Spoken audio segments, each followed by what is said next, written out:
"It's just a Thanksgiving party. Get over it," Mom said. That's when I realized I was nothing. "Goodbye, Mom." I blocked her number. 2 weeks after, they changed tactics. I always knew my place in the family. The forgotten one. The middle child, not talented enough to be praised, not young enough to be coddled. Just there, existing in the shadows of everyone else's brilliance.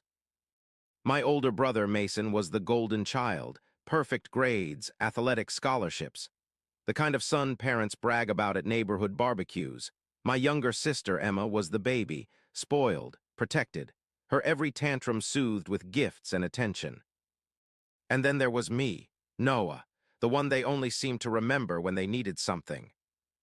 For years, I told myself I was imagining it, that the knot in my stomach every time they forgot my achievements was just insecurity, that the ache in my chest when they canceled our plans was just misplaced disappointment.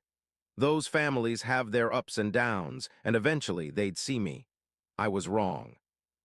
The truth hit me on Thanksgiving Day. A truth so raw and undeniable that it shattered the carefully constructed lies I'd been telling myself for 28 years.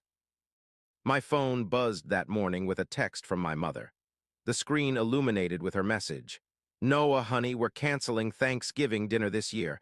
Money's tight and we just can't manage it. We'll do something small next month to make up for it. Love you." I stared at those words, a hollow feeling spreading through my chest. Money's tight. The same excuse I'd heard countless times before. The same reason I'd been sending them money every month for the past 3 years. To help out, to be a good son. My fingers hovered over the screen, ready to reply with understanding. Ready to offer more money. Ready to, once again, be the solution to their problems. But something stopped me. Maybe it was intuition. Maybe it was the culmination of years of disappointment. Whatever it was, I decided to drive by their house that evening, just to check in. Maybe bring some takeout to share since they couldn't afford a proper meal. The knot in my stomach tightened as I turned onto their street. Something felt off, and then I saw it.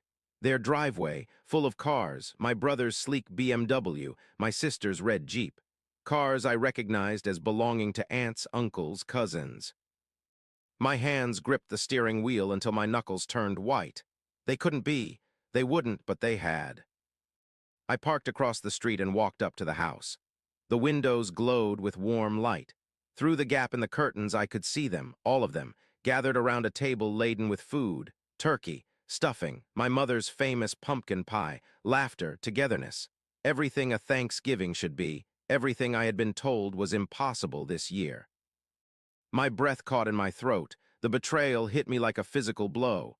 They hadn't canceled Thanksgiving, they had just canceled me. I don't remember pressing the doorbell, but I must have because suddenly the door swung open and my mother stood there. Her smile faltered when she saw me. Not guilt, not shame, just annoyance at the interruption.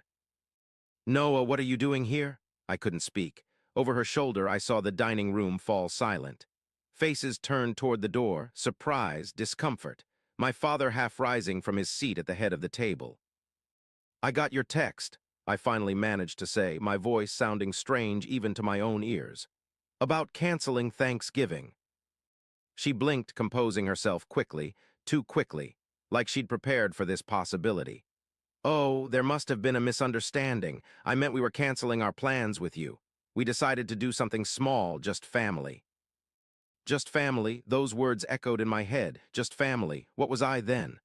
"I am family," I said, the words scraping my throat. She had the decency to look embarrassed, but not sorry, never sorry. "Of course you are, honey, it's just, you know how it is. Mason brought his new girlfriend, and Emma wanted to invite some friends from college. We didn't have room for everyone." Didn't have room, but they had room for extended family, for my sister's friends, for everyone but me. I looked past her, into the dining room where my life as the forgotten son was on full display. Mason caught my eye and had the audacity to raise his glass in my direction, a mocking salute. That's when I knew this wasn't a misunderstanding, this wasn't an oversight, this was deliberate. They had chosen to exclude me, and they weren't even sorry about it. I turned without another word and walked back to my car. Behind me, I heard my mother call my name, her voice carrying the practiced concern she used when others were watching. But she didn't follow me. No one did. The drive home passed in a blur. My mind replayed years of similar misunderstandings. Birthdays where my gifts were clearly afterthoughts. Family vacations I learned about through social media posts. The constant refrain of "we thought you were too busy" or "we didn't think you'd be interested." They hadn't wanted me there. They had never wanted me there. When I reached my apartment, I sat in my parked car, unable to move. The reality of my family's betrayal consumed me, but with the pain came clarity, crystal clear realization of how I'd been used. For the past 3 years, I'd been sending them money, helping with bills, babysitting Emma's son when she needed a break. Just last week, I'd put down a deposit on a car I was planning to buy for Christmas, a reliable SUV to replace their aging minivan. And all along, I'd been nothing to them. An ATM, a convenience. My hands trembled as I pulled out my phone and called the dealership. The salesman was surprised to hear from me so late on Thanksgiving. "I need to cancel that purchase," I said. "Something's come up." "The family SUV? But you were so excited about surprising them," he replied, confusion evident in his voice. "Plans change. They won't be needing it after all." I hung up and finally went inside. My apartment felt emptier than usual. The silence pressed in around me, reminding me of my solitude. But for the first time, that solitude felt like a choice rather than a sentence. That night, I made a decision. I was done. Done being their safety net. Done being the forgotten son who still showed up with his wallet open. Done pretending we were a family when clearly I was just an outsider looking in. The calls started the next morning. My mother first, her voice sweet and concerned, wondering why I'd left so abruptly, asking if I was feeling unwell, not once acknowledging what they'd done. I let it go to voicemail, then my father, gruff and to the point. "Your mother's upset, call her back." Delete. Mason, Emma, even my grandmother recruited to make me feel guilty for causing a scene. I turned my phone off and spent the day in peaceful silence. For once, I didn't rush to smooth things over, didn't scramble to be the understanding one, didn't apologize for feeling hurt. The real storm began 3 days later when I didn't show up at Sunday dinner, a tradition I'd kept religiously, even when it meant missing other opportunities, even when it meant driving 2 hours after a full day of work, even when no one seemed to notice if I was there or not. My mother called again. This time I answered. "Where are you? Everyone's waiting." No hello, no how are you, just impatience that I had disrupted their routine. "I'm not coming," I said simply. "What do you mean you're not coming? It's Sunday dinner." "I know what day it is. I'm still not coming." There was a pause. I could almost see her calculating her next move, the manipulation that would usually work on me. "Your father isn't feeling well. He was asking for you." My throat tightened. The familiar guilt rose up, threatening to choke me. How many times had they used my father's health to control me, to ensure I fell in line? "If he's that unwell, take him to the hospital," I replied, surprising myself with my steadiness. "I'm sure Mason can drive him." "Noah, how can you be so selfish after everything we've done for you?" I laughed. I couldn't help it. The absurdity of her statement broke through my composure. "What exactly have you done for me, Mom, besides lie to me, besides exclude me, besides make me feel like I don't matter?" "That's not true. You're being dramatic. If this is about Thanksgiving, I told you there was a misunderstanding." "It wasn't a misunderstanding. You didn't want me there. Just admit it." Silence, not the silence of guilt, but the silence of someone whose manipulations have failed, who needs to recalibrate. "Fine," she finally said, her voice cold. "Be that way, but don't come crying to us when you need something." The irony of her statement wasn't lost on me. When had I ever gone to them for anything? When had they ever been there when I needed them? "Goodbye, Mom." I hung up and blocked her number. Then I blocked them all, one by one, cutting off the avenues they used to reach me, to control me, to make me doubt myself. It was surprisingly easy, like finally putting down a heavy weight I'd been carrying for years. The next week, the flying monkeys arrived. Distant relatives, family friends, all calling to tell me how disappointed they were in my behavior, how I was breaking my mother's heart, how families have disagreements but should always reconcile. I listened politely and then blocked them too.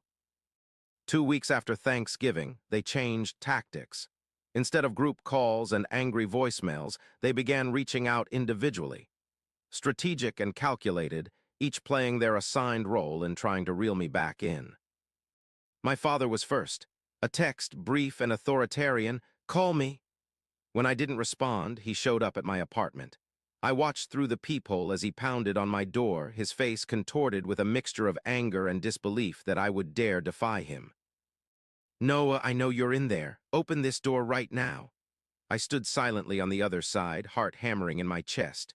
The old Noah would have opened that door, would have apologized for things that weren't his fault. But that Noah was gone. After 15 minutes, he left. A note slipped under my door. "Your behavior is unacceptable. Your mother is heartbroken. This isn't how we raised you." I crumpled it up and threw it away. The next day, Mason called from a number I hadn't blocked. I answered, not recognizing it. "Bro, you need to get over yourself," he said without preamble. "So you missed one dinner, big deal, mom's a wreck and dad's on the warpath. And you care because?" I asked, my voice steadier than I felt. He laughed, that condescending sound I'd grown to hate. "Look, we all know you're just doing this for attention. Mission accomplished. Now stop being a drama queen and apologize to mom and dad." "Is that what you think this is about? Attention? What else? You've always been oversensitive. Remember when you threw a fit because I got a car for graduation and you didn't?" My throat tightened. "I didn't get anything for graduation, not even a card."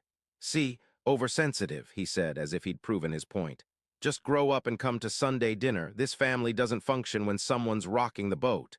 "Maybe it's time someone did," I replied and hung up. Emma was next, her approach softer but no less manipulative. She showed up at my workplace during lunch, her son in tow, using the child as a shield, knowing I wouldn't cause a scene in front of him. "Uncle Noah," he cried, running to hug me. Despite everything, I hugged him back. None of this was his fault. Emma's eyes were calculating as she watched our interaction. "He misses you," she said. "We all do." "Do you?" I asked, honest curiosity in my voice. "Or do you miss what I did for you?" Her expression hardened slightly. "That's not fair, we're family." "Family," I repeated, the word hollow on my tongue. "That word seems to mean something different to me than it does to the rest of you." "Noah, you're being ridiculous. So you weren't invited to one dinner. Get over it." I knelt down to my nephew's level. "I have to go back to work now, buddy. It was good to see you." As I walked away, Emma called after me. "Mom needs help with the mortgage this month, and I was hoping you could watch him this weekend. I have plans." I didn't turn around, didn't answer. Her true motives revealed in those 2 sentences more clearly than any explanation I could have given. My grandmother's approach was the most insidious. She sent a package to my apartment. Inside, childhood photos, a handmade card I'd given her when I was 6, a small toy soldier that had been my favorite. Attached was a note in her shaky handwriting. "Family is all we have in the end. Don't throw yours away over pride." Pride. As if standing up for myself after years of neglect was nothing more than wounded ego. As if wanting to be treated with basic decency was asking too much.